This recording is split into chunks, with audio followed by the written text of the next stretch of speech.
All right, let's talk about Swiss watches. The latest numbers from the industry just dropped, and wow, they are telling a pretty dramatic story, and we're going to break it all down. So here's the headline number that has gotten everyone talking, negative 7.3%. Yeah, that is a huge flashing red light for the entire industry. So, what does that percentage actually translate to? Well, it means the value of watches shipped out of Switzerland dropped to 2.2 billion francs just for the month.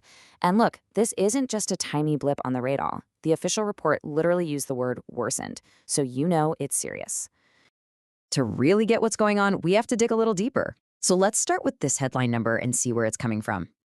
And just so you know where we're getting all this, it is straight from the horse's mouth. All of this data comes directly from the Federation of the Swiss Watch Industry, or the FH. This is the official stuff, no speculation here. Now, here's a really important point to understand. We are talking about exports. That means watches being shipped out of Switzerland to distributors and retailers around the globe. This isn't the final number of watches you or I actually bought. Think of it more like a leading indicator, right? It shows us the demand and confidence in the market. Okay, so a 7.3% drop is the big picture. But to get the real story, we've got to zoom in and figure out exactly which kinds of watches are behind the slide. So you got to ask, right? Is this problem hitting all watches? Is a high-end Patek Philippe feeling the same pain as an entry-level Swatch? Well, when you dig into the numbers, the answer is not exactly. And here is the breakdown. By value, steel watches got hammered, down a whopping 9.3%. And even precious metal watches, your gold and platinum pieces, they weren't immune. They dropped almost 5%. The report actually calls out these two categories specifically, saying they had a particularly heavy impact on the whole result. But the story gets even more interesting when you slice it by price. It's really a tale of two different worlds. Almost every single price bracket is in the red, but there is one, just one, surprising bright spot.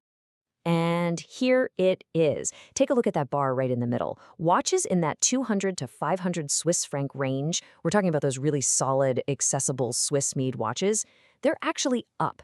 And not just by a little bit, they're up a very healthy 6.8%. Everything else, from the cheapest to the most expensive, all down. So we know what is selling and what isn't, but the most dramatic part of this entire story is where the turmoil is happening.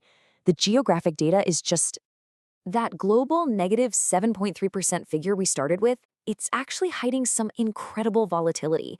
Some major markets are doing great, while others are in an absolute freefall.